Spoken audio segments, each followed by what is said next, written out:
it doesn't really matter who I am. The only thing you need to know is that I am a language learner and I am struggling a lot.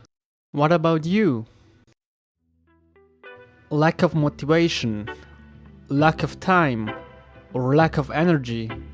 Maybe it's just about prioritizing, or all of them together, who knows.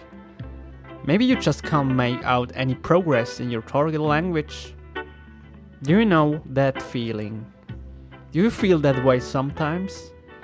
Well, I do. Frankly, I was or am struggling with that a lot. I have a lot on my plate now, and I was just thinking that I am not progressing enough with my English.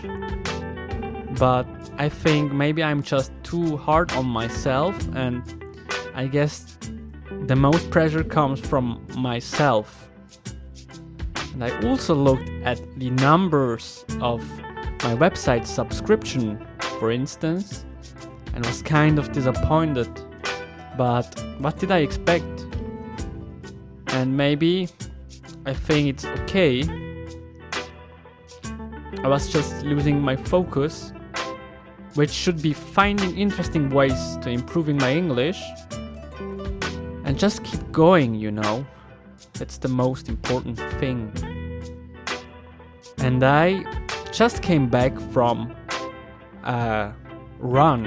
I went for a run, and that gave me new thoughts, and I feel way better now. I should have done that much earlier. Go for a run. So enough self-pityness, I'd say. Let's have a look what I tried to do a few days ago.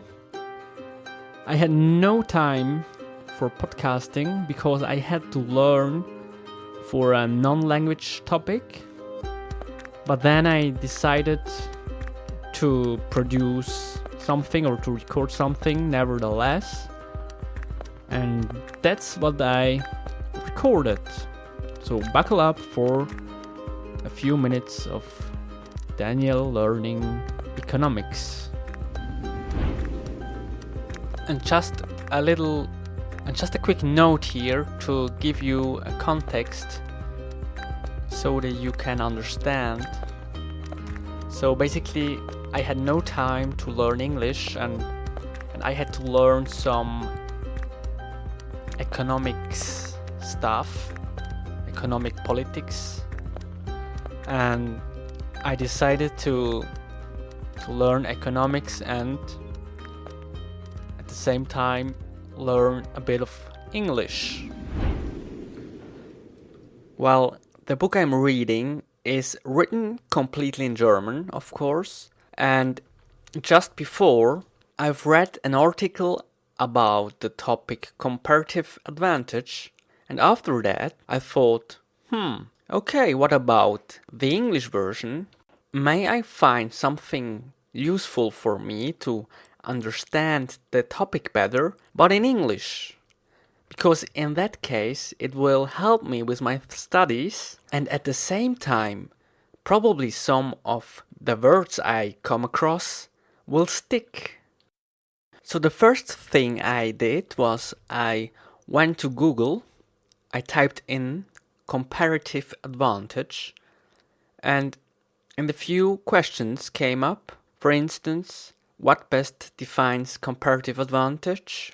Or what is the law of comparative advantage? So I clicked the last question. According to Wikipedia, comparative advantage: in an economic model, agents have a comparative advantage over others in producing a particular good if they can produce that good at a lower relative opportunity cost or autarky price, i.e., at a lower relative marginal cost prior to trade. And right here I had a hard time pronouncing the word relative. So I just went to a dictionary and let it pronounce out loudly. Relative, relative, relative. After that, I reread the whole sentence to make the word relative stick. At the same time, this will help me because I will memorize what this topic means, and so hopefully I will get a good mark on my exams. And basically that method should work for different languages, of course. So if, for example, I type in my online dictionary comparative Vorteil, then it will show me up el modello de la ventaja comparativa, and that is in Spanish, and I can type in this Modelo de la ventaja comparativa on Google, and it will show me, of course, an article in Spanish, and I could do the same with Spanish. I'll give you another example, a short example, this time with YouTube. Well, let's say you have to learn the topic price elasticity. So, in this case, I just typed in price elasticity, and then I chose between one of the videos. Think about it. When your local electric company wants to raise more revenue, it will enact a rate increase. Yet, when an airline wants to quickly generate additional revenue, it will cut ticket prices. Which approach is correct? They both are.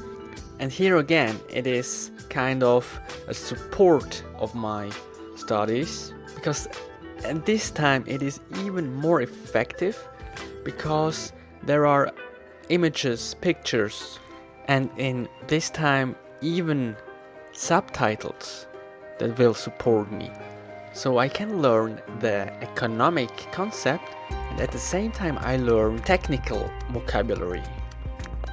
But of course, I am aware that this method requires a certain level in your target language. Otherwise, it would be very difficult to understand or to take advantage.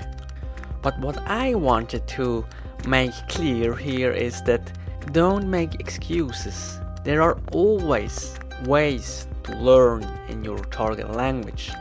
Even if you have to study, even if you have to make other things.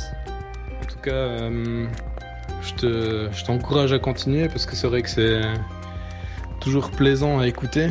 C'est toujours sympa d'écouter tes nouvelles découvertes, ta façon de jouer avec l'anglais. Alors voilà, sinon ce que tu peux faire aussi pour te motiver, c'est de faire une interview, appeler tes auditeurs à avoir une conversation avec eux et puis à publier la conversation. Ça peut être aussi quelque chose qui motive de discuter avec quelqu'un. Et puis voilà. Alors on s'encourage. Allez, à plus. Ciao ciao.